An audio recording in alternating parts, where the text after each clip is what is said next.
Agradecemos a cada uno de los hermanos que están con nosotros. Bueno, vamos a tener la oración de apertura. Querido Padre Celestial, Dios de eterna bondad, de rica y abundantes misericordias, ante tu divina presencia estamos, Señor.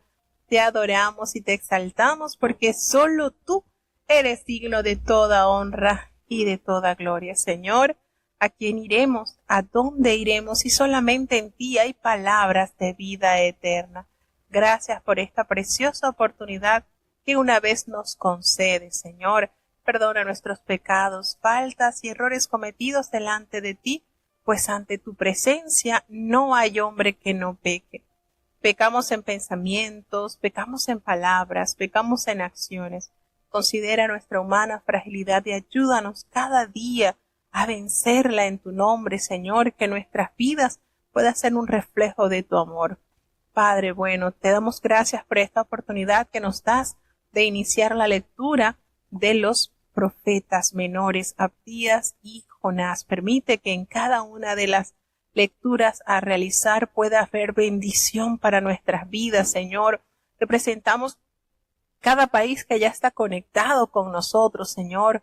Bendice a los hermanos que están desde Estados Unidos, desde Alemania, desde Colombia, desde México, así como los que están desde Panamá, desde Chile. Padre bueno, que en ellos se pueda realizar esa promesa que tú das en tu palabra, Señor, porque como desciende de los cielos la lluvia y la nieve, y no vuelve allá, sino que harta la tierra y la hace germinar, y dar simiente al que siembra y pan al que come, así será tu palabra que sale de tu boca, no volverá a ti vacía, antes hará lo que tú quieras y será prosperada en aquellos a quienes la has enviado, Señor. Bendice cada oyente, cada país que está listo para leer tu palabra, Señor.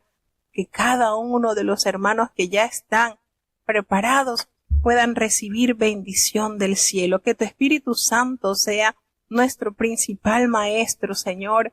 Que podamos inquirir cada día más en tu palabra para así deleitarnos en obedecerla. Quédate con nosotros, Señor, te necesitamos. En el dulce nombre de Jesús te lo he explicado y en él te doy las gracias. Amén.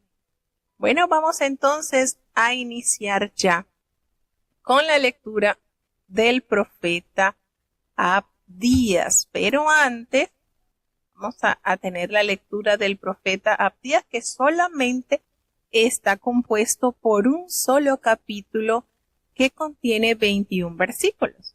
Pero antes vamos a tener una breve introducción sobre este libro profético, que uno dirá, bueno, pero es uno solo, son 21 versículos, no tiene mucho. Que si no, claro que tiene mucho.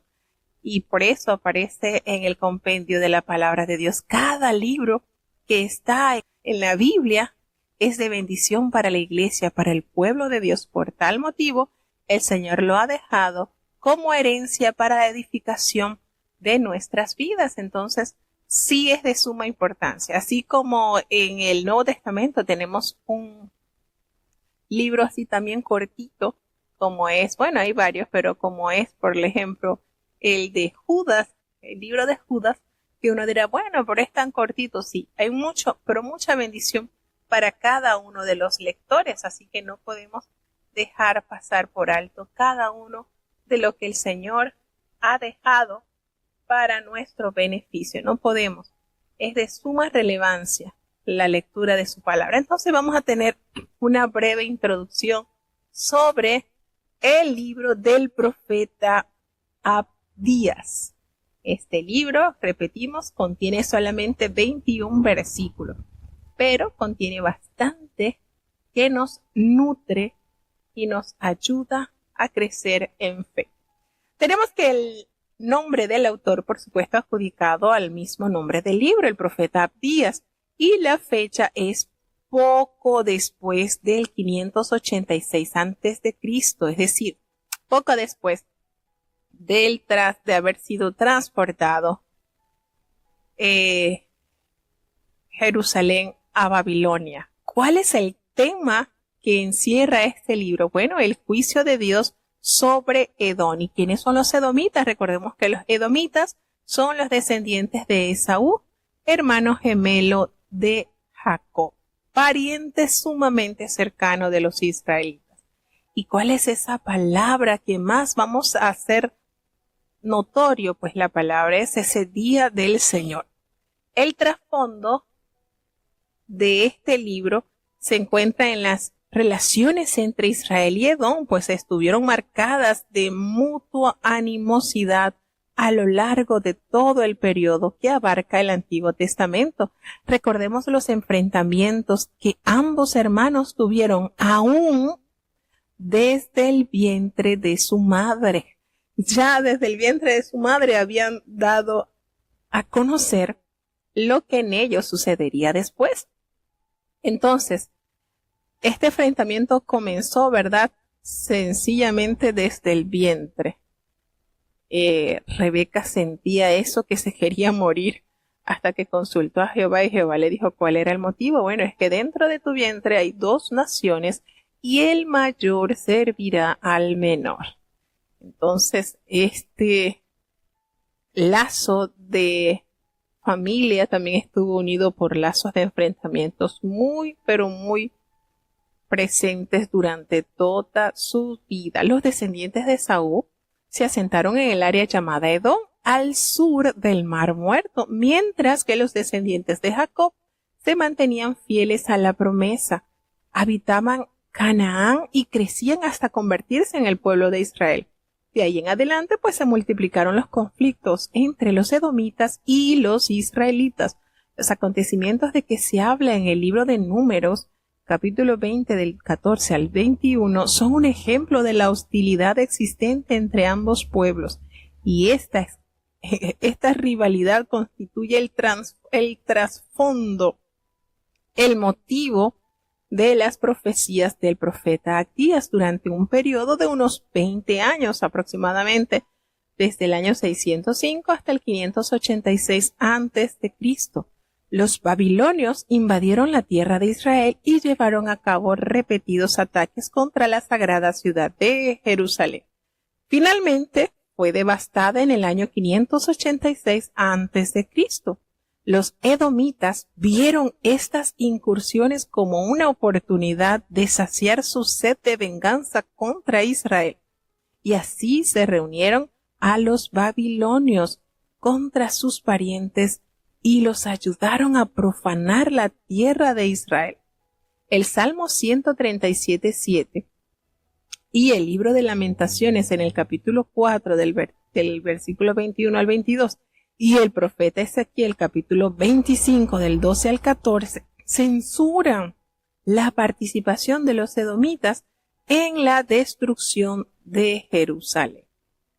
Resulta que el trasfondo de la destrucción de Jerusalén indica que la profecía de Abdías se produjo poco antes del 586 a.C., año en que la ciudad sagrada cayó en manos de los babilonios.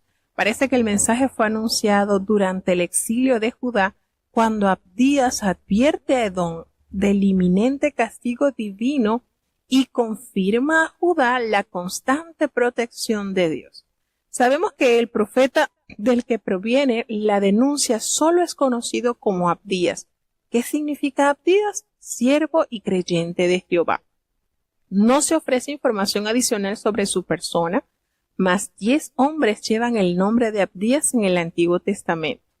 Notamos que hay una amplia cantidad de personas en la Biblia que tienen este nombre. Hay una tradición que vincula al autor de la profecía con el Abdías al que se identifica como mayordomo del rey Acab. Es una pequeña curiosidad. Pero Acab reinó entre los años 874 y 856, un periodo que no parece coincidir con la fecha de la profecía de Abdías, así que esto puede quedar descartado. La profecía de Abdías está dirigida al pueblo que se lamenta sobre las ruinas de su amada ciudad de Jerusalén y por la muerte de familiares, amigos y parientes. Los habitantes de Judá que no habían sido conducidos al cautiverio eran pocos y estaban confinados a un fragmento del territorio que reclamaban como propio. Subsistían sobre el montón de escombros a que había quedado reducida la ciudad sagrada, y el libro de Lamentaciones recrea las dolorosas experiencias del pueblo de Judá. Con este escenario como trasfondo, Abdías pronuncia el consolador mensaje de que Dios no ha olvidado a su pueblo, ni tampoco pasado por alto la maldad de los edomitas. El Señor intervendrá para enmendar la situación, castigar a Edom y restaurar a su pueblo. Su mensaje confronta a Edom con una severa palabra de condenación, pero conforta al pueblo de Judá con la promesa de las continuas protecciones de Dios, su futura victoria y su restauración. Abdías es el más breve de los libros del Antiguo Testamento, sin duda alguna. Cabe resaltar que es el más cortito, con solamente 21 versículos, y comienza con un encabezamiento que identifica la profecía como la visión de Abdías y atribuye el pronunciamiento a Jehová el Señor. Y de allí pues podemos notar también cómo a los profetas se le conocía como videntes, porque era precisamente las visiones que el Señor les manifestaba a ellos para enseñanza y comunicación a su pueblo. El texto de este libro se divide en dos secciones principales. La primera abarca desde el versículo 1 hasta el versículo 14. Y está, por supuesto, dirigida a Edom y anuncia su inevitable caída. Dios lo hará descender de su pedestal de soberbia y falsa seguridad. La tierra y su pueblo serán asaltados y saqueados, y la destrucción será completa y definitiva. ¿Por qué? Bueno, debido a la violencia con que Edom procedió contra su hermano Jacob. Porque Edom se regocijó de los sufrimientos de Israel y se unió a los invasores para robar y saquear la ciudad en el día de su desgracia.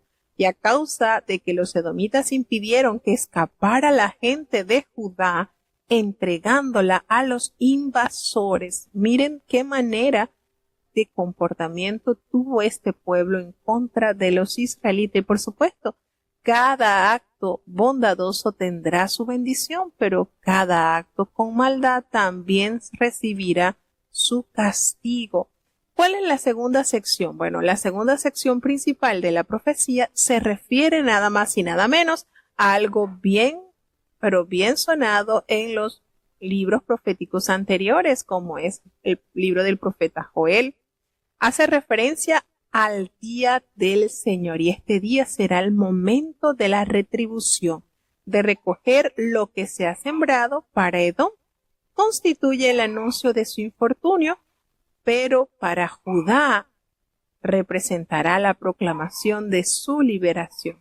Edom será severamente juzgado, pero el pueblo de Dios recibirá bendiciones y la gloriosa restitución a su tierra, y el monte de Sión se elevará por encima del monte de Esaú, y el reino será de Jehová. Es lógico que Abdías se refiere a la cuestión de las relaciones entre Judá y Edom.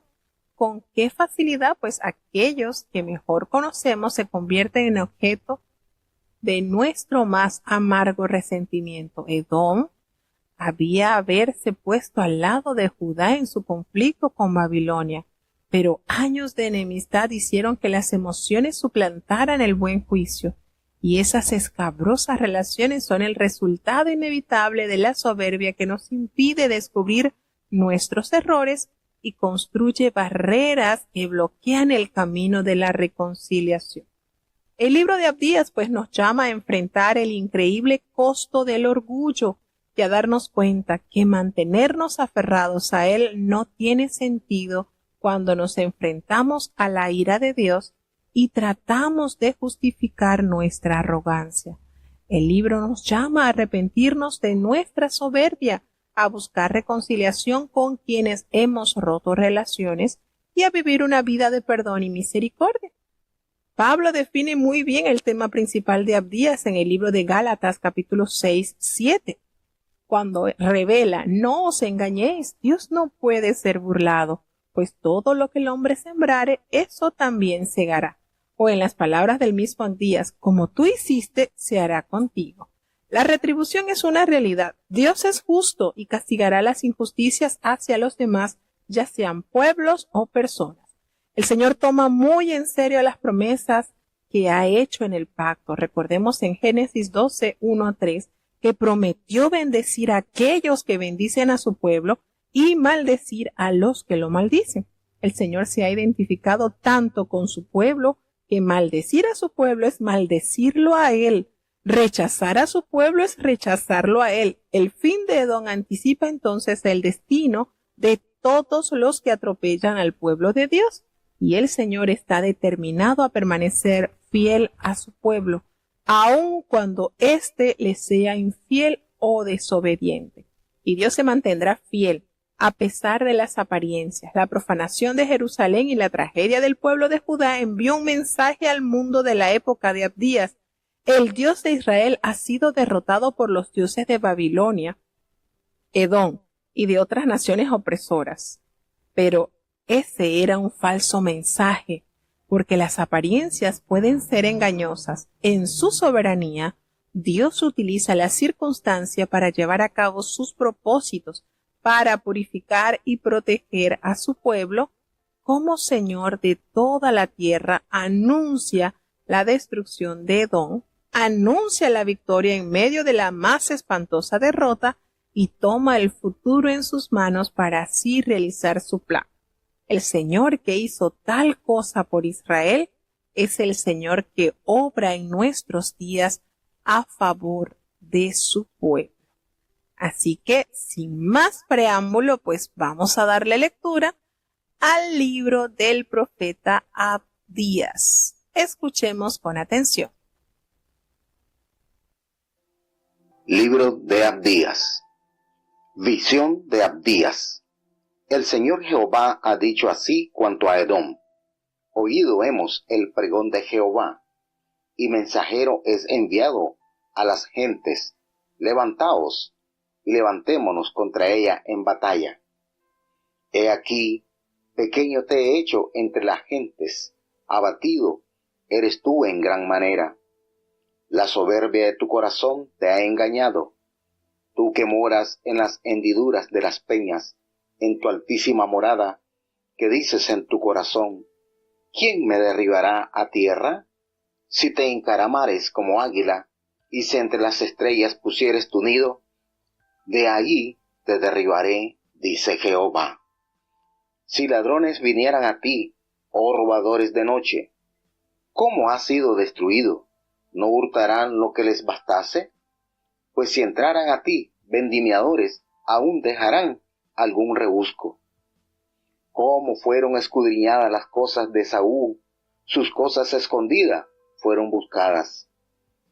Hasta el término te hicieron llegar todos tus aliados, te han engañado tus pacíficos, prevalecieron contra ti. Los que comían tu pan pusieron el lazo debajo de ti, no hay en él entendimiento. No haré que perezcan en aquel día, dice Jehová, los sabios de Edom y la prudencia del monte de Saúl.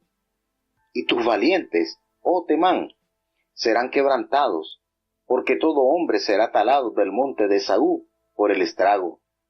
Por la injuria de tu hermano Jacob te cubrirá vergüenza, y serás talado para siempre.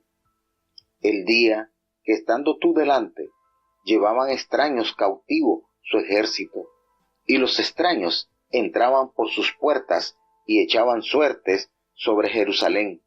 Tú también eras como uno de ellos.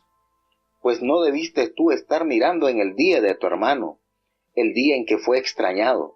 No te habías de haber alegrado de los hijos de Judá en el día que se perdieron, ni habías de ensanchar tu boca en el día de la angustia. No habías de haber entrado por la puerta de mi pueblo en el día de su quebrantamiento. No habías tú de haber mirado su mal el día de su quebranto, ni haber echado mano a sus bienes el día de su calamidad. Tampoco habías de haberte parado en las encrucijadas para matar los que de ellos escapasen, ni habías tú de haber entregado los que quedaban en el día de angustia. Porque cercano está el día de Jehová sobre todas las gentes. Como tú hiciste se hará contigo, tu galardón volverá sobre tu cabeza. De la manera que vosotros bebisteis en mi santo monte, beberán todas las gentes de continuo, beberán y engullirán, y serán como si no hubieran sido. Mas en el monte de Sión habrá salvamento, y será santidad, y la casa de Jacob poseerá sus posesiones. Y la casa de Jacob será fuego, y la casa de José será llama, y la casa de Esaú estopa, y los quemarán, y los consumirán, ni aun reliquia quedará en la casa de Esaú, porque Jehová lo habló. Y los del mediodía poseerán el monte de Esaú, y los llanos de los palestinos, poseerán también los campos de Efraín, y los campos de Samaria, y Benjamín a Galaad.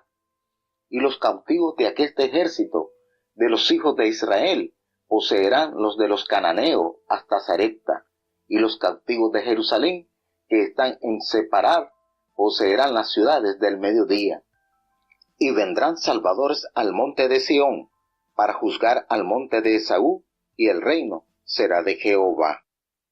Bueno, entonces nos damos cuenta cómo el Jehová, Dios de verdad, nuestro amado Dios, visita a este profeta y dice, esta equivale a la revelación divina cuando da esa visión, el Dios, el gran yo soy, él especifica a través del profeta mostrándole esta visión.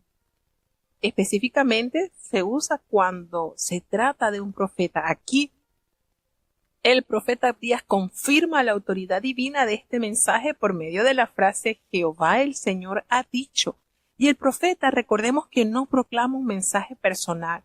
No dice así dice Abdías, así dice Miqueas, así dice Zacarías. No. Es palabra de Jehová. No invoca tampoco su propia autoridad.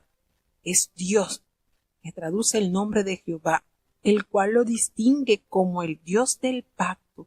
Aquí, por supuesto, nos damos cuenta que Edom constituía tanto la denominación geográfica del área ubicada al sur del Mar Muerto como del pueblo que habitaba ese territorio, es decir, los descendientes de Esaú, quien es el hermano gemelo de Jacob. A Edom se le llama también Esaú, también se le llama Seir y también se le llama Or. El mensajero es portador de un llamado a las naciones para que se levante contra Edom, y hay una coalición de sus enemigos dispuesta a atacar, lo que confirmaría la palabra sobre el inminente juicio de Dios. El Señor utiliza cualquier instrumento humano para realizar sus propósitos. Cuando dice en el versículo levantaos, en el versículo 1, y es un típico llamado al combate. Así que nos damos cuenta cuando el Señor dice, he aquí pequeño te he hecho entre las naciones. La forma como esto se dice en hebreo indica que el juicio de Dios se ha cumplido y que la burbuja de la soberbia de Edom está a punto de explotar. Cuando el Señor le hace referencia a esa soberbia de tu corazón, te ha engañado, y este es el pecado que Dios juzga y que dará lugar al fatal error del cálculo de los edomitas, el cual se vanagloria de su posición y se burla de sus enemigos. ¿Quién me derribará a tierra? Hace esa pregunta, ¿verdad? Edom cree que está seguro en las hendiduras de las peñas, pero su confianza está en las fortalezas terrenales. Así que triste será su final cuando vendrá el juicio por la mano de Jehová. Y eso sucede antes de la caída, precede la soberbia. Eso es bíblico. Entonces nos damos cuenta cómo el Señor, ¿verdad?, está enviándole el mensaje por boca del profeta que esto de lo cual ellos se glorían quedará reducido a la nada.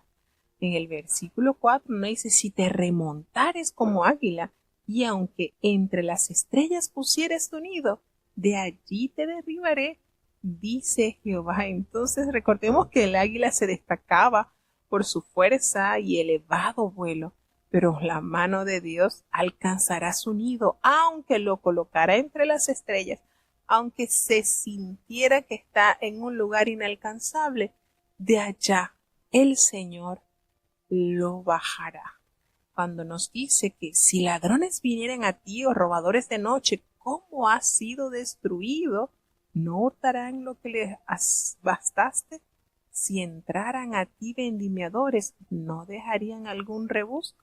Entonces esto el Señor le está dando a entender con qué maldad ellos despojaron de todo a los hermanos israelitas. Es decir, ellos fueron, los judíos fueron saqueados por los de Babilonia, y hace alusión a estos versículos de que Babilonia había dejado algún rebusco, pero ese rebusco fue llevado por los edomitas. Entonces, los salteadores, ellos no podrían causar tanto daño, ellos dejarían algo, pero Edom no. Edom dejó todo arrasado. Entonces, Edom será completamente despojado de sus riquezas, aun sus tesoros escondidos, esas cosas valiosas escondidas por los que los edomitas entre las rocas serán saqueados, y el país verdaderamente quedará destruido y arrasado. Entonces, parece que los aliados de Edom le sedujeron a salir más allá de sus fronteras, asociados íntimos, aquellos que compartían con los edomitas su pan, lo traicionaron, lo mismo que hizo aquel con Judá. Cuando hace referencia en el versículo 9, y sus valientes, oh Temán, serán amedrentados porque todo hombre será cortado del monte de Saúl por estrago. Aquel día es el día del juicio del Señor, y un día que anticipa, por supuesto, la destrucción de todos los enemigos de Dios. Y la reputación de la sabiduría de Edom está ampliamente extendida, pero debido a una ironía de la historia, sus sabios le fallaron. Todos ellos juntos no podían igualar la sabiduría y la obra de Dios. Esaú y Temán eran sinónimos de Edom. Uno de los consejeros de Job era un temanita, ¿recordemos? Bueno, nos damos cuenta que se acusa a Edom de haber utilizado la injuria contra Jacob a causa de haber maltratado a su hermano. Edom sería avergonzado. Tan completo resultaría la retribución de Dios que Edom sería cortado para siempre, y Edom cayó bajo el dominio israelita entre los años 400 y 100 a.C., tras lo cual no se conoce bien el curso de su historia. Y en este sentido, Abdías no estaba hablando solamente de la caída de esta nación en particular, sino personificaba en Edom a todos los enemigos del pueblo de Dios. Como tales habrían de ser históricamente barridos cuando llegara el día del Señor. Porque las soberbias y hostiles acciones de Edom se catalogan como una lista de cargos criminales cometidos contra el pueblo de Dios. Las acusaciones generales que se mencionan en el versículo 12 son descritas con más detalles en el versículo 13 y 14. Recordemos como dice, pues no debiste tú haber estado mirando en el día de tu hermano, en el día de su infortunio, no debiste haberte alegrado de los hijos de Judá en el día en que se perdieron, ni debiste haberte jactado en el día de la angustia, no debiste haber entrado por la puerta de mi pueblo en el día de su quebrantamiento, no debiste haber mirado su mal, no debiste haber echado mano de sus bienes en el día de su calamidad. Nótese cómo el Señor describe cada uno de sus sentimientos y sus acciones en maldad hacia su hermano. Entonces, cuando hace esto, habla de que Edom violó la integridad de Jerusalén cuando entró por la puerta de la ciudad sagrada y echó mano a sus bienes, al beneficiarse, por supuesto, del reparto de sus despojos. Pero algo aún peor, Edom colocó emboscadas y obstáculos en las encrucijadas. ¿Saben para qué? Para impedir que los refugiados escaparan. Mire qué maldad. Y en el año 586 a.C., cuando el muro de Jerusalén cayó ante los babilonios, el rey Sedequías y su ejército escaparon hacia el este en la noche, pero fueron capturados en la llanura de Jericó y aparentemente fueron detenidos por obstáculos colocados allí por los edomitas, y estas tácticas hicieron que el pueblo de Dios sufriera mayor angustia y padecimiento.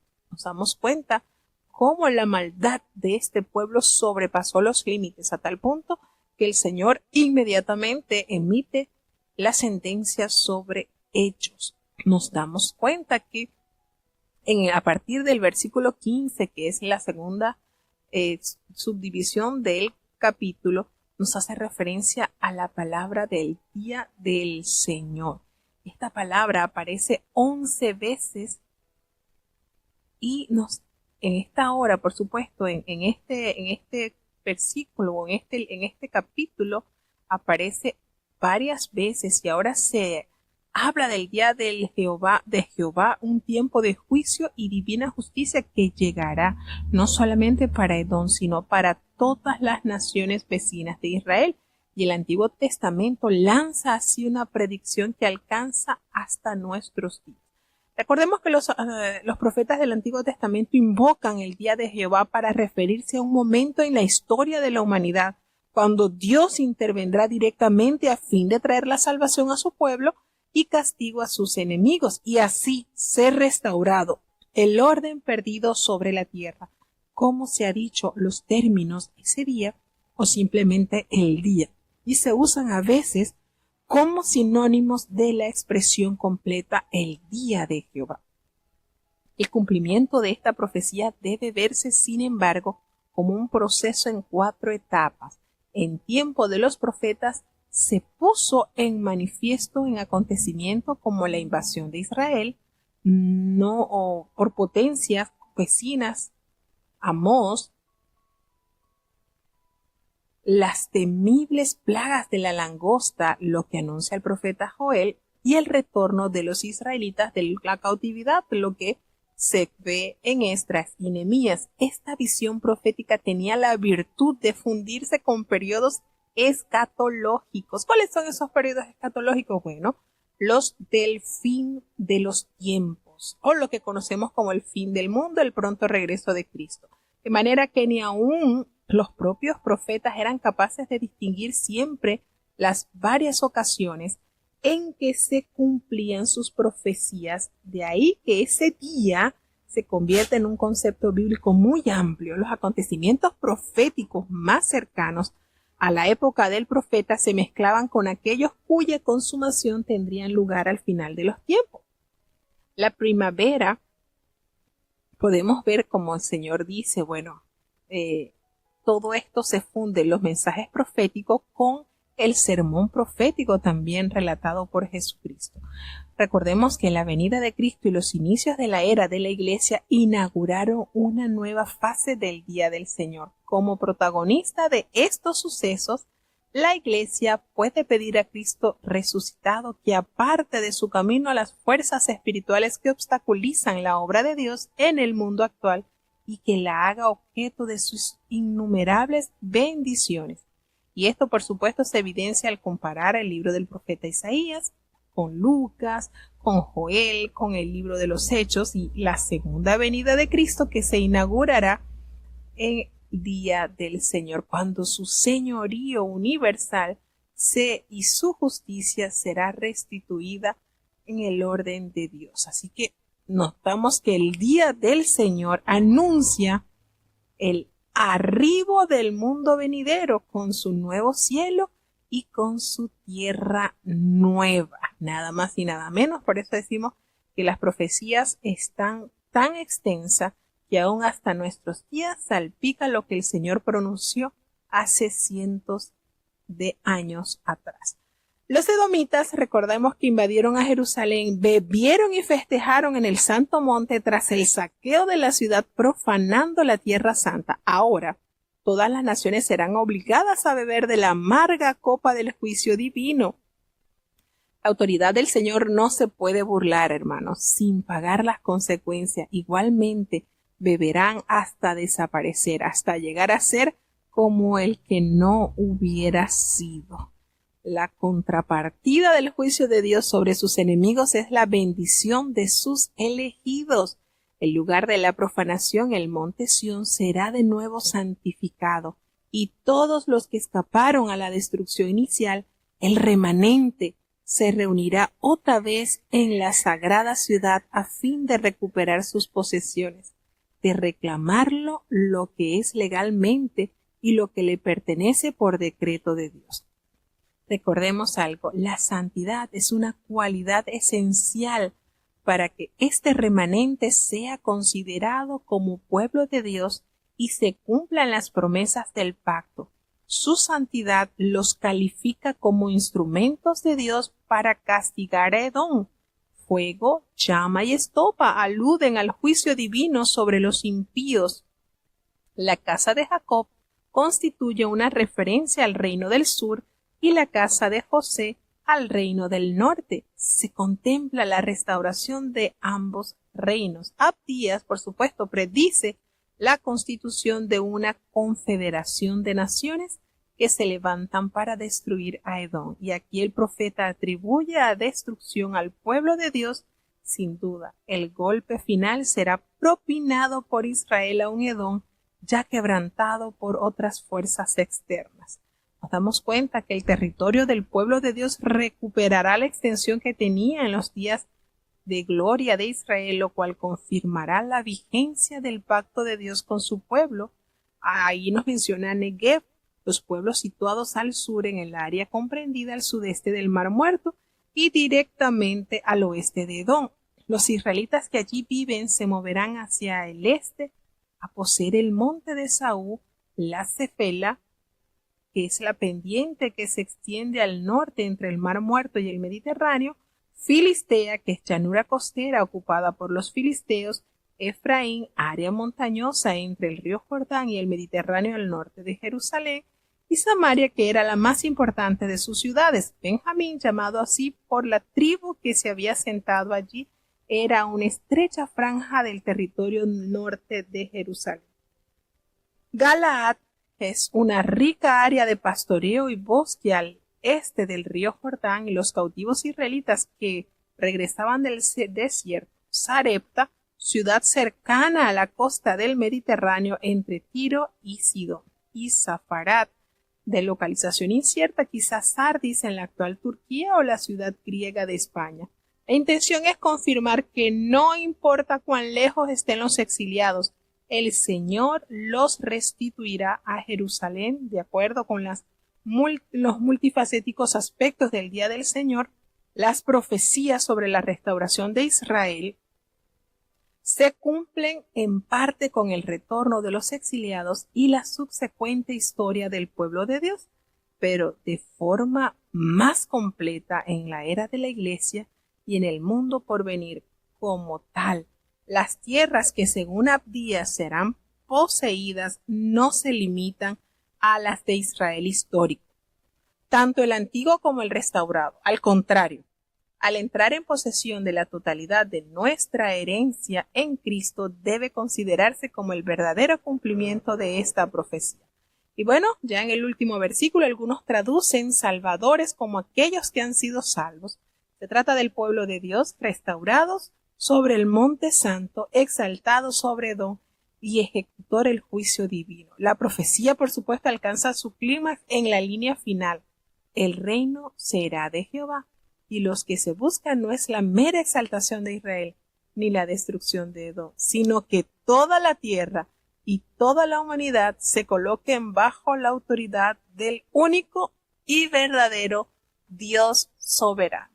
Así que notamos en estos 21 versículos una vasta información y por supuesto algo que caracteriza a los libros proféticos es que coronan al final de su mensaje ese hermoso tono de esperanza. Así que no olvidemos la bendición de Dios que recae sobre los que confían en Él, su pueblo, su especial tesoro. Bueno, vamos a seguir avanzando ya y es pasando al siguiente libro del profeta Jonás. Vamos a escuchar la lectura del capítulo 1 del profeta, de lo que conocemos y muy atraído esta historia por muchos de nuestros niños. Jonás capítulo 1. Y fue palabra de Jehová a Jonás, hijo de Amitai, diciendo: Levántate y ve a Nínive, ciudad grande, y pregona contra ella, porque su maldad ha subido delante de mí. Y Jonás se levantó para huir de la presencia de Jehová a Tarsis, y descendió a Jope, y halló un navío que partía para Tarsis, y pagando su pasaje entró en él para irse con ellos a Tarsis de delante de Jehová. Mas Jehová hizo levantar un gran viento en la mar, e hízose una tan gran tempestad en la mar, que pensóse se rompería la nave.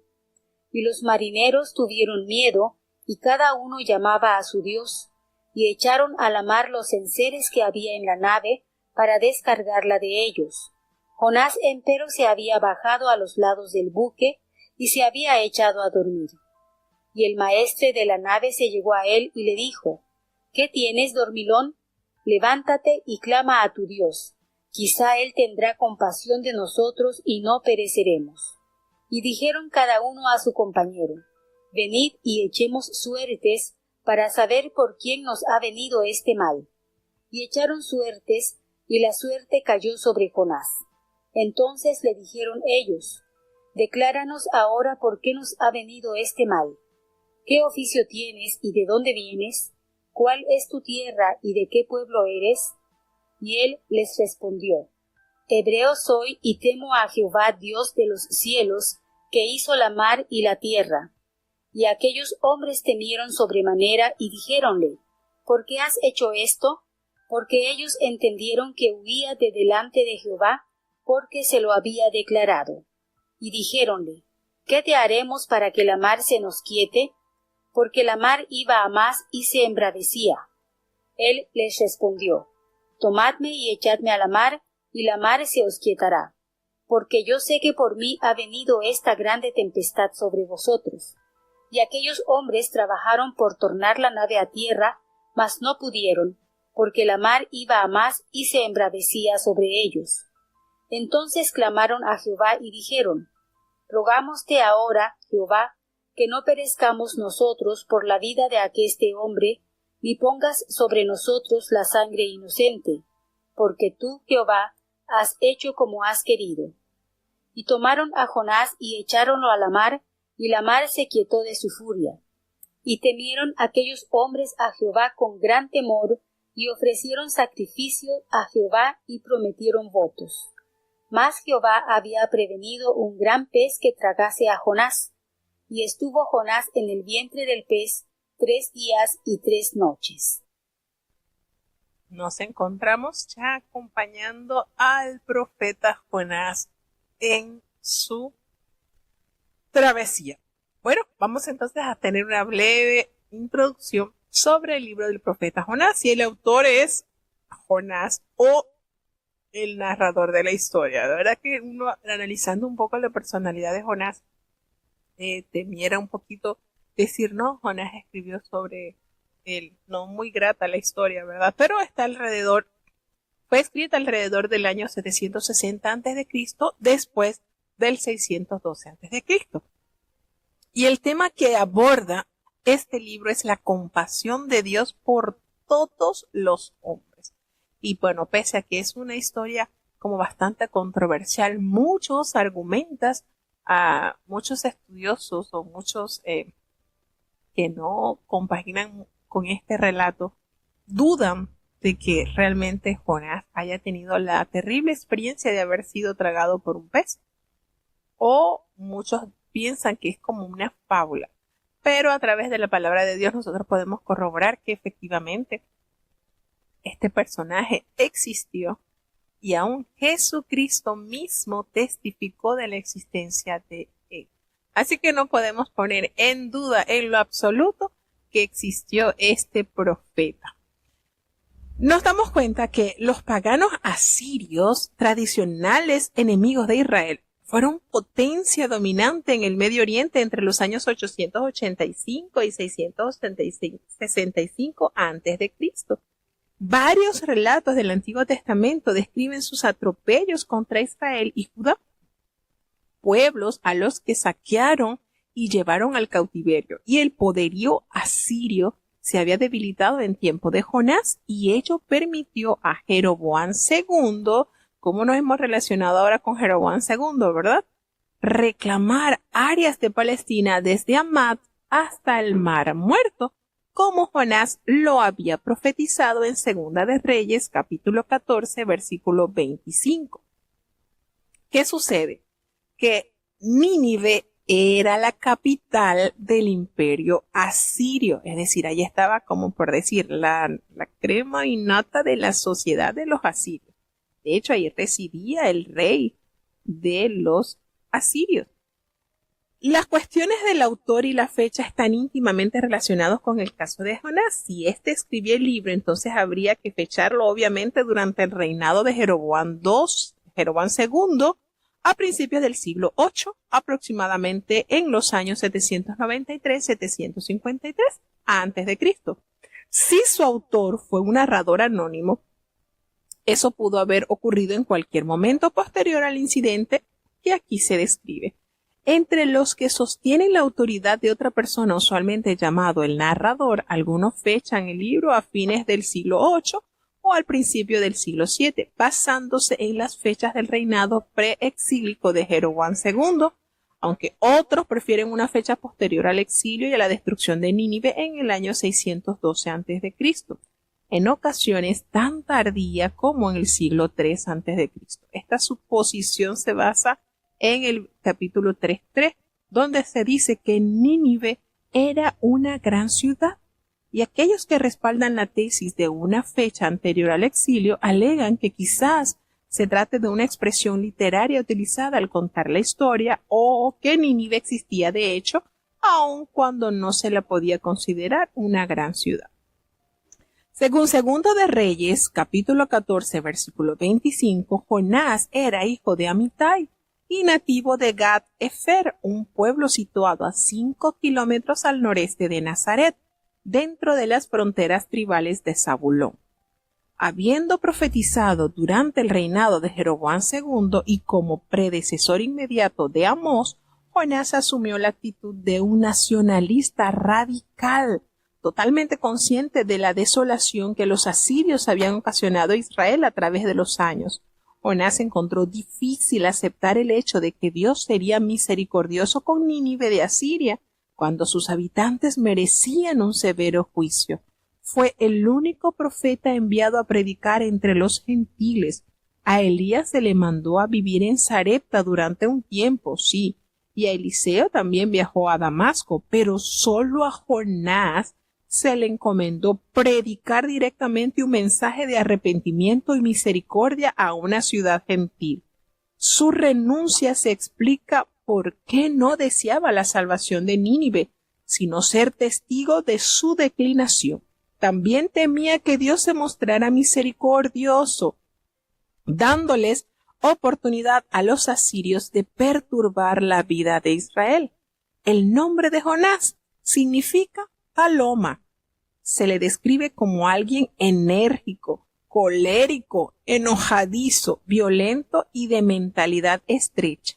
Políticamente resulta obvio que Jonás amaba extraordinariamente a Israel y era un patriota apasionado. Desde el punto de vista religioso, era un hombre temeroso del Señor, a quien reconocía como Dios del cielo y creador de los mares y de la tierra, pero su desobediencia inicial, su posterior renuncia a la hora de obedecer y su cólera por la amplitud de la misericordia mostrada con los ninivitas revelan inconscientemente obvias en la aplicación de su fe.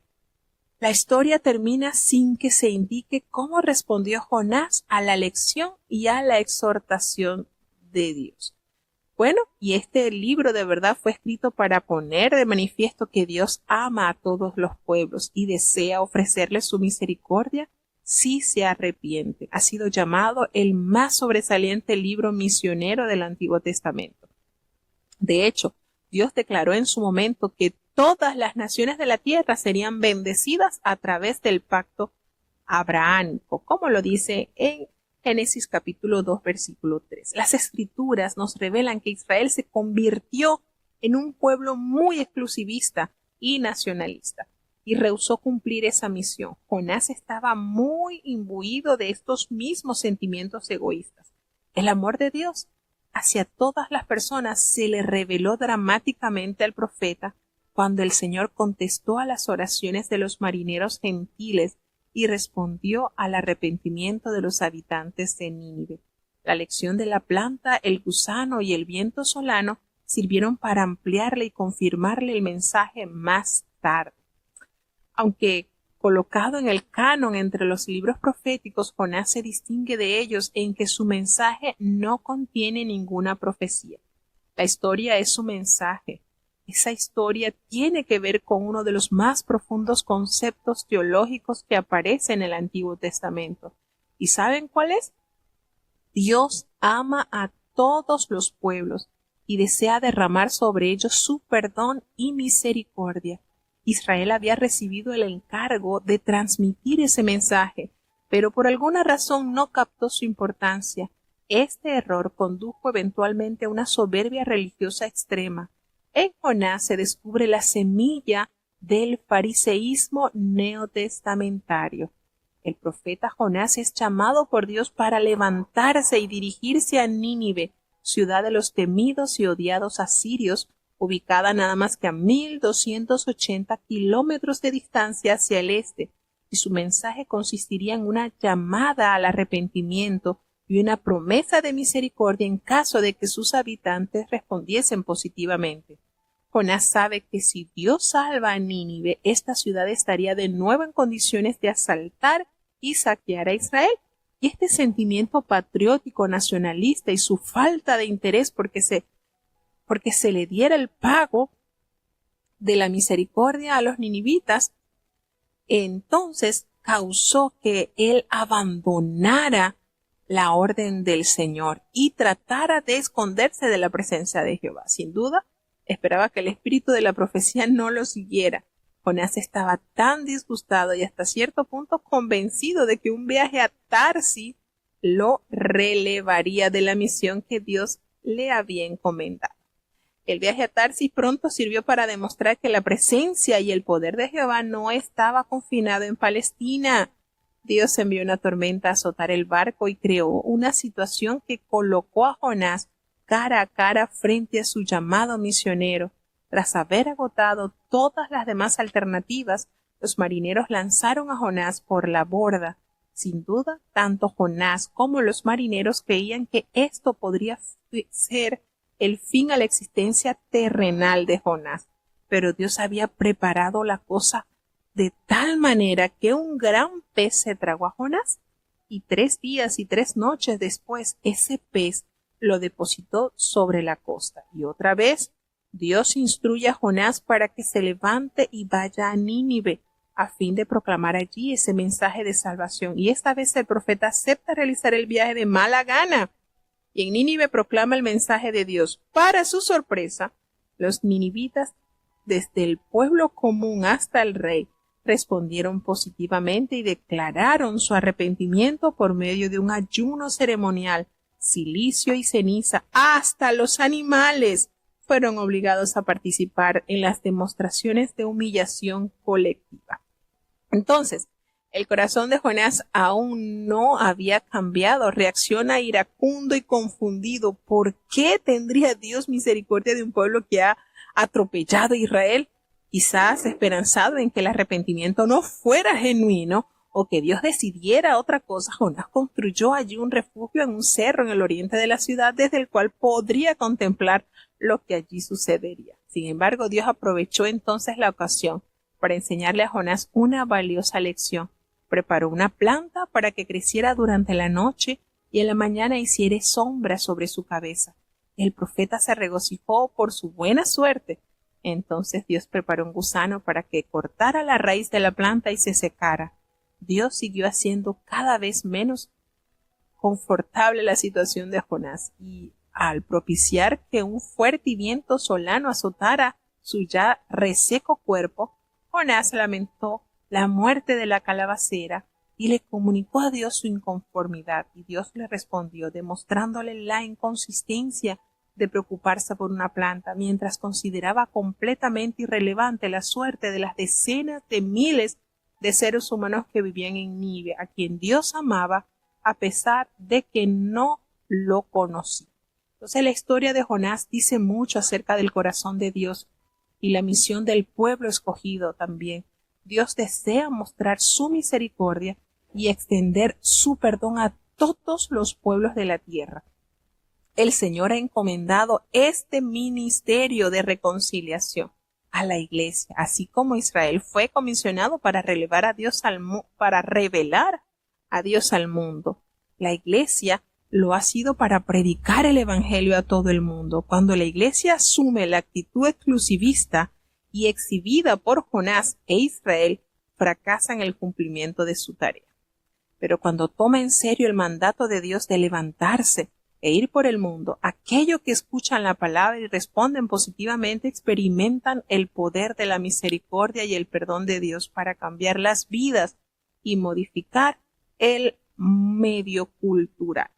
Entonces nos damos cuenta cómo la palabra de Jehová se le entregó a Jonás para que fuese a entregar este pregón, porque ya el nivel de maldad de Nínive ya había llegado a un punto tal que el juicio eminentemente caería sobre ella. Jonás se levantó precisamente, pero no para ir hacia Nínive. Nínive quedaba al este y Jonás tomó un barco a Tarsis lo más oeste de lo que era la dirección donde Jehová lo había mandado. Totalmente opuesto. ¿Qué cosa, verdad? Tarsis. Lo opuesto a la ordenanza del Señor. Y esto nos da a entender cuánto conocía Jonás al Señor. Lo conocía tanto que sabía que si él iba a entregar ese mensaje, pregonaba, el pueblo podía tener un detalle de arrepentimiento y Dios lo iba a perdonar. Y como Jonás conocía la misericordia del Señor, no se quiso arriesgar a tal. Se llegó, pagó su boleto y embarcó su nave hacia Tarsis. Allí es impresionante cómo Dios en ese lugar, en medio de estos marineros, el Señor se manifiesta de una manera especial. Porque estos marineros eran muy religiosos y ellos estaban presentándoles a sus dioses para que le auxiliaran, porque sucedió algo tremendo, algo que nunca ellos habían experimentado durante toda su experiencia en el mar. Había acontecido algo sumamente diferente y esto no era algo cotidiano. Por tal motivo, ellos al ver esta manifestación y notar la angustia, estaban todos preocupados, menos Jonás. Jonás estaba dormido, como si nada. Qué conciencia, ¿verdad? Ni siquiera preocupado de que estaba oyendo de Jonás, sencillamente escapó. Y le invocan y le dicen, levántate y clama a tu Dios, porque todos estaban clamando a sus dioses, todos allí buscando solución a esa dificultad. Y resulta que cuando le pregunta, ¿de dónde eres? ¿Qué eres? Bueno, yo soy judío, soy hebreo y sirvo a Jehová. Y la carta de presentación que él dio resalta, ¿verdad? Cómo yo le sirvo al Dios que creó los cielos y la tierra, no como ustedes, por decir, están sirviéndole allí a estos palos. Y él les dice, aquellos hombres tuvieron tanto temor y le dijeron, no sabemos por qué ha pasado esto. Es que le dice, aquellos hombres, ¿por qué ha pasado esto? ¿Qué ha sabido que ha pasado esto? Es que yo huyo de la presencia de Jehová. Cuando ellos echaron suerte, y esto siempre me ha llamado la atención, cómo ellos echan suerte según sus dioses y su cultura, y por medio de esa suerte, Dios le responde, porque estamos seguros que fue Jehová, no fueron los dioses a los que ellos sirven. Y allí el Señor les mostró que por causa de ese hebreo estaba sucediendo este evento sobrenatural que ellos, con muchos, quizás tenían muchos años de experiencia, nunca habían visto. Y fíjense el nivel de orgullo de ellos. Jonás allí no dijo, mire, estoy huyendo de Jehová, si ustedes me regresan al puerto, bueno, yo me bajo y ya me encaminaré entonces para Nínive. No, Jonás prefirió decir, mire, para que esto se aquiete, mátenme, échenme al mar. Prefería Jonás morir antes que ir a Nínive.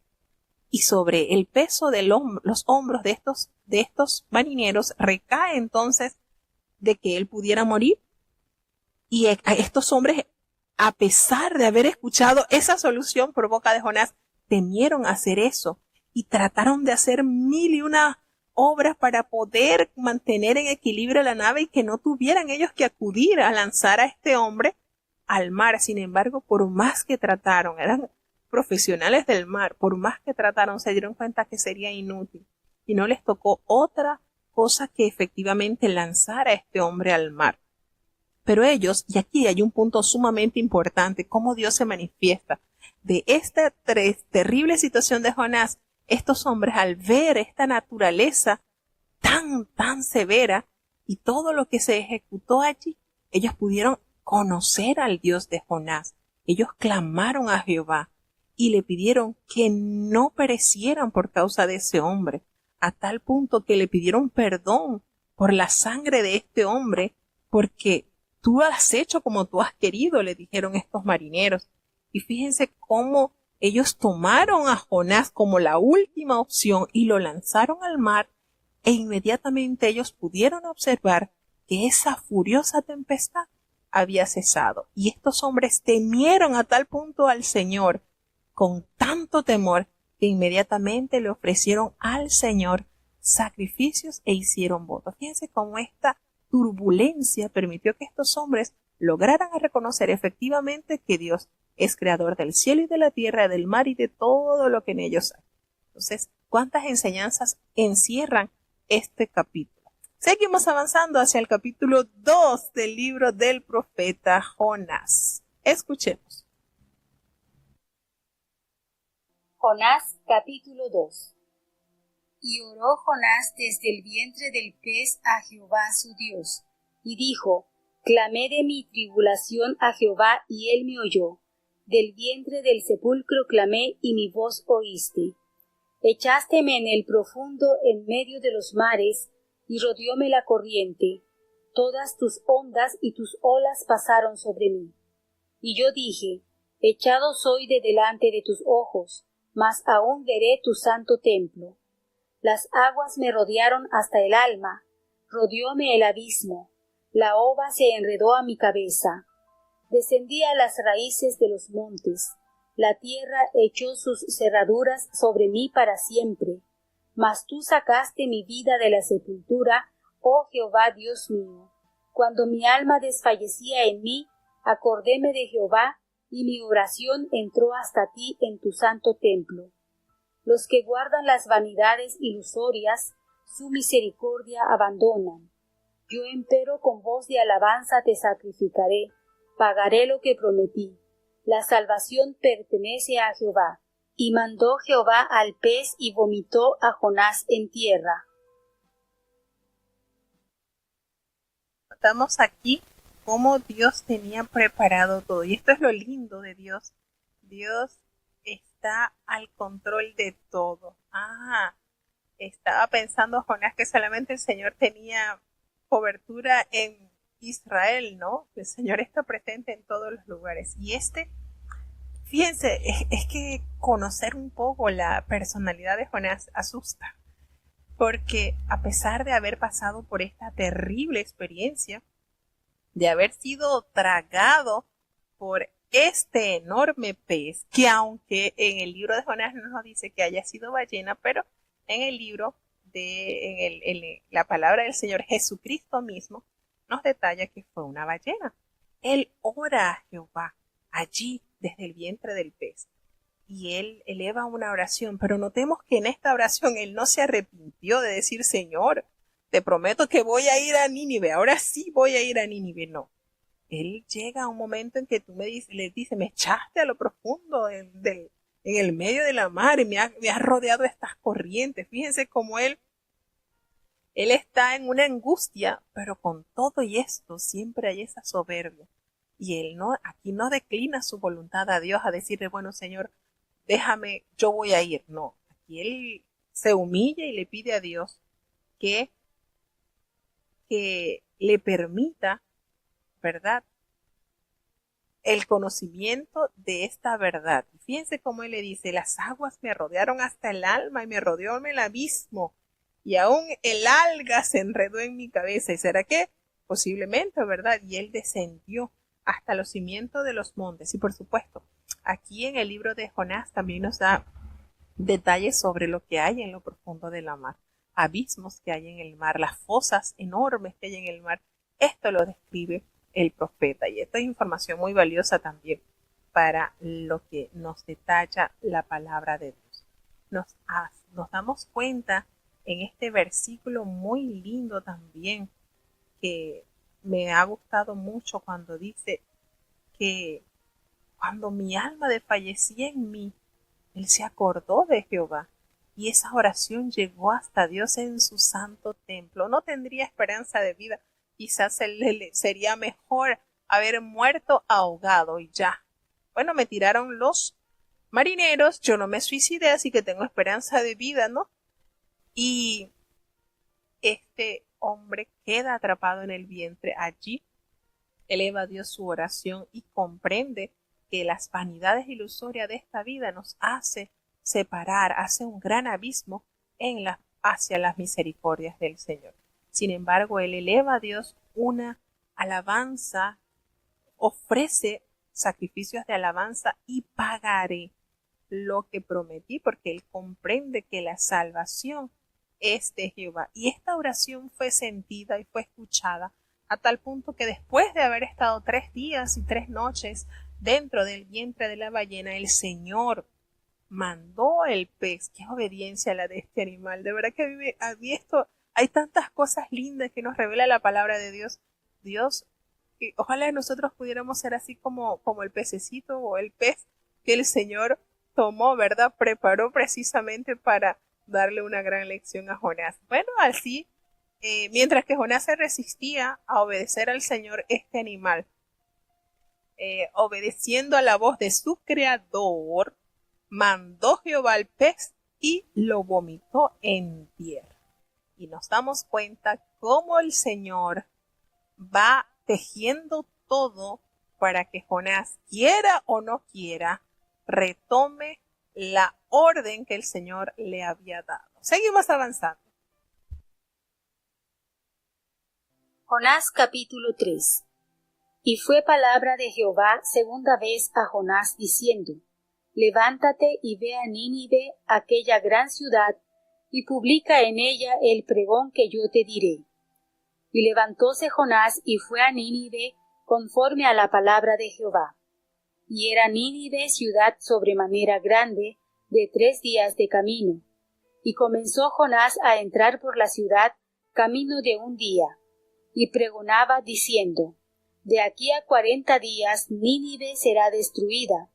Y los hombres de Nínive creyeron a Dios, y pregonaron ayuno, y vistiéronse de sacos desde el mayor de ellos hasta el menor de ellos.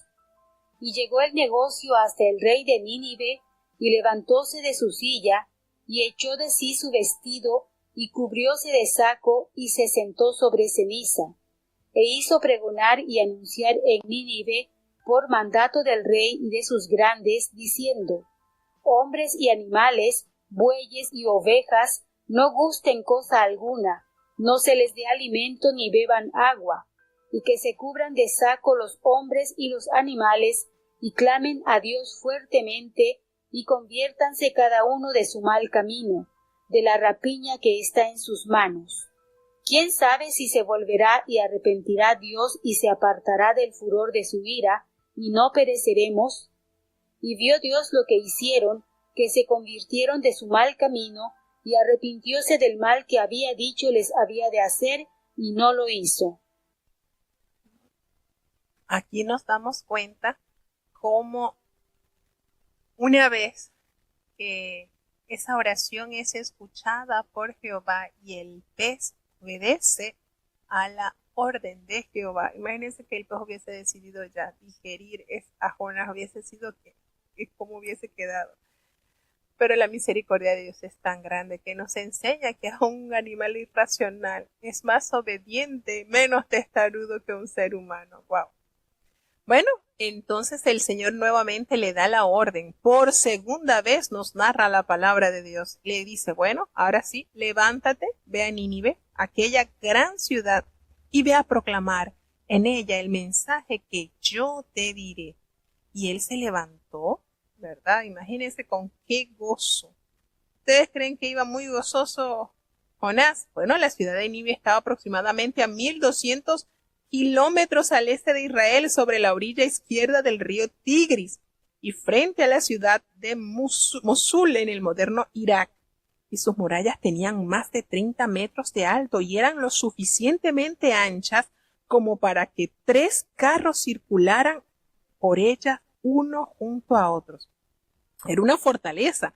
Nínive, por supuesto, en Nínive era Nínive la teoría de que el libro no fue escrito sino después de la destrucción de Nínive en el 612 a.C. Bueno, y se apoya en el tiempo verbal que aquí se utiliza, ciudad grande en extremo, y también puede traducirse como una ciudad importante para Dios, designación que refuerza la importancia de la misión encomendada a Jonás. Y bueno, se han puesto varias teorías sobre el tamaño de Nínive, ciudad cuyo recorrido exigía 3 días. Para algunos tenían aproximadamente unos 90 kilómetros de ancho, lo que supondría 3 jornadas de 30 kilómetros. Y otros sugieren que los 90 kilómetros se refieren a su perímetro. Se requeriría un día para ingresar a ella, un día para visitarla y llevar a cabo lo de las gestiones pertinentes y un día para salir legalmente de ella. En total, 3 días a fin de realizar una visita a Nínive. ¿Cómo predicó Jonás este sencillo, aunque poderoso mensaje? Algunos especialistas consideran que el arameo tomó parte de su educación. Quizás solo aprendió cómo pronunciar estas palabras en el idioma de los ninivitas. El asunto del caso es que es impresionante cómo este profeta, después de haber recibido una dura lección por su resistencia a la obediencia a Dios, él llega y él entra en la ciudad camino de un día y él comenzó a predicar. Y fíjense lo que él dijo. De aquí a 40 días, Nínive será destruida. Y yo me pregunto, ¿será que eso fue todo lo que el Señor le argumentó, le dio para que él dijera, o él hizo una síntesis sencillita? Porque es que si usted nota el mensaje de Jonás, ni siquiera aparece el nombre de Jehová, ni siquiera dice, Jehová me ha dicho que ustedes serán destruidos por malportados. Arrepiéntanse, pecadores. No, aquí no hubo una sentencia de quién daba la orden. Aquí no decía Jehová, el Dios de Israel, los ha visto tan perversos que los va a castigar. Y ya. Miren el tema de Jonás. El mensaje fue, de aquí a 40 días, Nínive será destruida. No le dice ni quién la destruirá, ni por qué la destruirá, y tampoco cómo evitar esa destrucción. Fíjense este mensaje tan tajante, podemos decirlo así. Y aquí lo que impacta es que este mensaje tan sencillo, volvemos y repetimos, no tenía mayores detalles, pero estas expresiones traspasaron el corazón de los habitantes y estas palabras fueron pero tan creídas por ellos que todos los hombres, fíjense, una mayoría absoluta, creyeron a Dios. Creyeron que esto que estaba diciendo este profeta de Israel, porque obviamente sabían que era un profeta de Israel, cuyo Dios es Jehová, estaba anunciando la sentencia. Y no fue y Jonás no predicó un mensaje de arrepentimiento, predicó un mensaje de sentencia. Dio la sentencia. De aquí a 40 días, Nínive será destruida. Y esto fue pero tan impactante en el corazón de los ciudadanos e incluso del rey, que esto permitió que ellos llevaran estas palabras a una humillación extrema. Se despojaron de sus riquezas, llegaron a entender que había una decisión de destrucción, pero que no se iban a quedar tranquilos con eso, y movieron la misericordia de Dios. ¿Cómo? Entendieron que habían hecho mal, proclamaron ese ayuno, proclamaron esa humillación a tal punto que aún hasta los animalitos, todos los caballitos, todos los animalitos, bueyes, ovejas, todos los animalitos también fueron integrados a esa humillación. ¿Qué manera? De verdad que no hemos leído en la Biblia que una ciudad de Israel haya puesto aún a sus animales a ayunar. ¿Verdad? No hemos leído que ninguna ciudad judía aún a sus animalitos pusiera a ayunar cuando un profeta de Jehová le enviaba una sentencia. Ninguno. Y aquí notamos esta entrega absoluta, a tal punto que ellos dicen, ¿quién sabe? Dice el rey, ¿quién sabe si se volverá y se arrepentirá Dios? Porque ellos han entendido, el rey proclamó y dijo que cada hombre, cada animal clamaran a Dios fuertemente y que se convierta cada uno de su mal camino. Habían entendido el mal camino por el cual estaban andando y esa rapiña que había en sus manos, esa maldad que ejercían cada uno de ellos. Y quién sabe si el Señor se arrepentirá y no perecemos nosotros. Y esto cuando Dios lo vio, cuando vio que se convirtieron de su mal camino, definitivamente se cumple lo que dice el rey David en el Salmo 51. Un corazón contrito y humillado no rechaza el Señor. Qué lindo, ¿verdad? Qué enseñanza tan grande nos da esta ciudad pagana. Qué manera Dios de alegrarse cuando el ser humano entiende su condición y hay transformación. Qué bello, de verdad que hay tanto que aprender de esto. Seguimos avanzando hacia el capítulo 4 del libro del profeta Jonás. Jonás capítulo 4. Pero Jonás se apesadumbró en extremo y enojóse, y oró a Jehová y dijo, Ahora, oh Jehová, ¿no es esto lo que yo decía estando aún en mi tierra? Por eso me precaví huyendo a Tarsis, porque sabía yo que tú eres Dios clemente y piadoso, tardo a enojarte y de grande misericordia, y que te arrepientes del mal. Ahora pues, oh Jehová, ruégote que me mates, porque mejor me es la muerte que la vida. Y Jehová le dijo, ¿haces tú bien en enojarte tanto? Y salióse Jonás de la ciudad, y asentó hacia el oriente de la ciudad, e hízose allí una choza, y se sentó debajo de ella a la sombra, hasta ver qué sería de la ciudad. Y preparó Jehová Dios una calabacera, la cual creció sobre Jonás para que hiciese sombra sobre su cabeza, y le defendiese de su mal. Y Jonás se alegró grandemente por la calabacera. Mas Dios preparó un gusano al venir la mañana del día siguiente, el cual hirió a la calabacera y secóse. Y acaeció que al salir el sol, preparó Dios un recio viento solano, y el sol hirió a Jonás en la cabeza, y desmayábase, y se deseaba la muerte, diciendo, Mejor sería para mí la muerte que mi vida. Entonces dijo Dios a Jonás, ¿tanto te enojas por la calabacera? Y él respondió, Mucho me enojo, hasta la muerte. Y dijo Jehová, ¿tuviste tú lástima de la calabacera, en la cual no trabajaste, ni tú la hiciste crecer, que en espacio de una noche nació, y en espacio de otra noche pereció? ¿Y no tendré yo piedad de Nínive, aquella grande ciudad, donde hay más de 120,000 personas, que no conocen su mano derecha ni su mano izquierda, y muchos animales?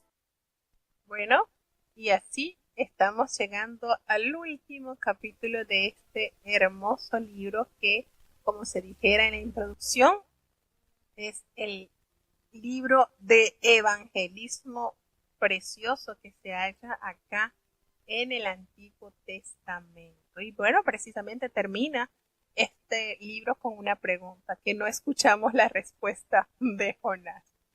Pero bueno, nos damos cuenta que el profeta aún a regañadientes va, entrega un mensaje de sentencia a muerte, no entrega un mensaje de arrepentimiento ni de invitación a cambiar, no, sencillamente da a conocer que ya el hacha estaba puesta sobre la raíz de esta ciudad. Pero la misericordia de Dios se desbordó al ver la actuación y la transformación de estos ciudadanos. E incluso Jesucristo resalta este hecho a tal punto que dice: los ninivitas se levantarán contra esta generación. ¿Saben por qué? Porque aquí hay más que un Jonás, y el mensaje que Jonás dio no fue de esperanza. Jesucristo llevó un mensaje de esperanza. Y se van a levantar y los van a condenar, porque ellos se arrepintieron a la predicación de Jonás. Miren qué manera Jesucristo de resaltar este acontecimiento impactante en esta sociedad que ni siquiera es parte del pueblo de Israel. Y esto, verdad, abarca muchísima realidad para la iglesia actualmente. El Señor ama con gran amor a toda la humanidad y se preocupa. Y cuando nosotros somos enviados a una ciudad donde quizás para nuestra capacidad es decir, no, eso es gastar pólvora en gallote, por decirlo algo, eso no, allí nada va a salir bueno. La obra la hace el Señor. Nosotros cumplamos con esta gran misión. Después de haber sucedido esto, Jonás, después de haber pregonado, pues se instala allí tranquilamente a ver qué va a suceder. Me imagino que él contó los días, 40 días. Estamos en el día 40, llegó el día 41 y no pasó nada. Y ahí entonces le dijo Jonás, estaba tan apesadumbrado, tan triste, estaba tan enojado que él oró a Jehová. Y él le dijo: mira, ahora no es esto lo que yo decía cuando aún estaba en mi tierra. Y ahí vemos los sentimientos de nacionalismo integrado. Claro está, tenemos que entender que los ninivitas, el pueblo asirio fue muy cruel, muy, muy cruel. Y por supuesto, ahí es cuando estamos entendiendo que el sentimiento de Jonás estaba justificado, claro que sí, pero para el pueblo de Dios ha sido llamado a ser diferente, a perdonar, a demostrar que así como Él ha alcanzado misericordia, otras naciones también pueden conocer a su Dios Salvador. Y esto le hizo a él orar y decirle a Dios: por eso, él justificando, por eso yo me apresuré a ir a Tarsis, porque yo sabía que tú eres clemente, que eres piadoso, que eres tardo en enojarte y eres grande en misericordia y que te arrepientes del mal que has pronunciado. O sea, fíjense cuántas características Jonás detalla al Señor. Definitivamente no hay duda de cómo conocía Jonás los atributos de su Dios. Por eso yo me apresuré, por eso yo no di tregua a esta orden, no quería. Y fíjense, nos damos cuenta que él le pide a Dios: mira, ya, quítame la vida. Intenté morirme en el mar cuando me lanzaron y tú no me dejaste, me atrapaste con ese paz, ¿verdad? Pero le dice: quítame la vida, ya, yo no quiero la vida. Y el Señor le dice: tú haces bien en enojarte tanto. Miren, y aquí nos damos cuenta la otra parte del Señor, con cuánta misericordia también usó para con el profeta.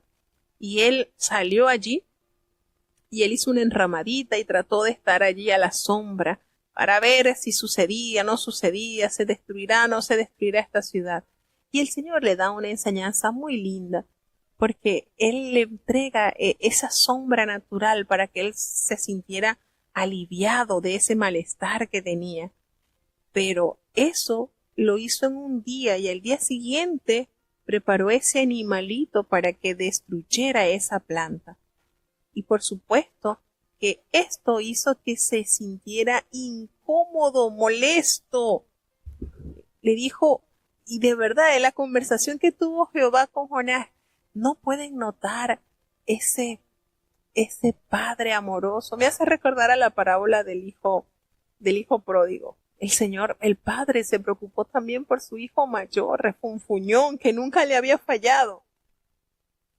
Y nos damos cuenta qué ternura tiene el Señor, qué paciencia tiene el Señor con nosotros, con los que se portan mal y con los que no se portan mal y por no portarse mal creen que pueden hacer o pedirle a Dios lo que ellos desean. Y qué manera, Dios, de argumentarle y decirle, mira, tú te has enojado por esa plantita que tú no sembraste, que no te costó nada. En un día salió, te dio sombra y al otro día ya, pero tú no la trabajaste, ni la hiciste crecer, tú no invertiste en ella. En espacio de una noche nació y en espacio de otra noche se murió. ¿Y no crees tú que yo voy a tener piedad de Nínive, esta gran ciudad, donde, imagínense, el Señor le contó todo el personal, donde hay más de 120,000 personas que no saben su mano derecha y su mano izquierda, y hay muchos animalitos? Miren qué manera tan linda, Dios, de cerrar, cuando estos animalitos que también se unieron al ayuno, el Señor también consideró ese gesto de obediencia de estas bestias, de estos animales, al no proveérseles alimento y también elevar el clamor. Y allí el Señor también los valoró. El Señor valora toda su creación, sus animalitos, su vegetación, todo. Y qué manera, Dios, de verdad, de conversar con Jonás. No era fácil, Jonás. ¿Ustedes creen que Dios no tenía la autoridad para decirle, sí, aparte que te perdoné porque no quisiste ir inmediatamente donde te ordené, te tuve que enviar un pez para que te hiciera razonar? ¿Y quieres que te mate? No se diga más, de una vez, así como hizo con Usa, ¡pam!, de una vez. Pero el Señor es tan misericordioso, tan clemente, tan piadoso. Miren cuánto lo conocía Jonás y cuánto tuvo también el Señor que soportar las decisiones duras del profeta. Pero esto nos da a entender que nuestro deber debe ser llevar a todos este pan celestial que hemos recibido. Y si se convierten en nuestros enemigos, es beneficio, porque ya los ninivitas, una vez convertidos, no iban a atacar a Israel. Entonces también tenemos que ver la otra parte. Cuando la palabra de Dios nace, germina, crece y se fortalece en el corazón del hombre, eso también genera beneficio para la sociedad, para el mundo entero. Ahora, si resiste en la obediencia a Dios, pues Dios le dará su pago, bien sea aquí o el castigo en la eternidad. Pero a nosotros nos toca es llevar esta verdad preciosa, con amor, con decisión y sobre todo sabiendo que es la voluntad de Dios en nuestras vidas. Entonces, de esta manera, pues llegamos a la conclusión de estos 2 libros, gracias a cada uno de nuestros hermanos, y vamos a tener la oración de cierre. Querido Padre Celestial, Dios de eterna bondad, de rica y abundantes misericordias, ante tu divina presencia estamos, Señor. Te adoramos y te exaltamos porque solo tú eres digno de toda honra y de toda gloria, Señor. ¿A quién iremos? ¿A dónde iremos? Solamente en ti hay palabras de vida eterna. Gracias por esta preciosa oportunidad que nos has concedido en este día. Perdona nuestros pecados, faltas y errores cometidos delante de ti, pues reconocemos que ante tu presencia no hay hombre que no peque. Pecamos en pensamientos, pecamos en palabras, pecamos en acciones, Señor. Considera nuestra humana fragilidad y ayúdanos cada día más a cambiar, Señor, que tú vivas y reines en nuestras vidas. Te queremos dar gracias, Señor, por cada país que ha estado conectado con nosotros en este día. Bendice y guarda, Señor, los hermanos que están desde los Estados Unidos, desde República Dominicana, desde Alemania, desde Colombia, desde México, desde Honduras, desde Panamá, desde Chile, desde Ecuador, Señor. Te damos gracias por la niñez de tu iglesia. Fortalécele, los jóvenes, Señor. Ten misericordia, Padre bueno, que ellos puedan ser santos, alejados de toda especie del mal, que huyan de las pasiones juveniles que acechan sus almas. Ten misericordia de los adultos conforme a nuestras responsabilidades y compromisos. Los matrimonios estamos en delante de ti, Señor. Bendice los que están de aniversario, Señor.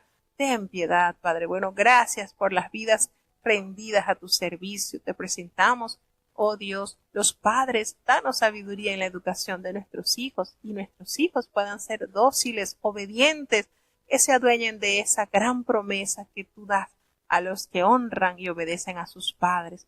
Te presentamos, Padre Celestial, los ancianitos, guárdales. Muchos han invertido sus fuerzas en tu justa causa, recompénsales grandemente y que ellos puedan ver sus generaciones también rendidas a tus pies. Oh Padre bueno, te presentamos los enfermos, seguimos clamando en beneficio de aquellos que están quebrantados de salud. El apóstol Cecilio García está delante de ti, Señor.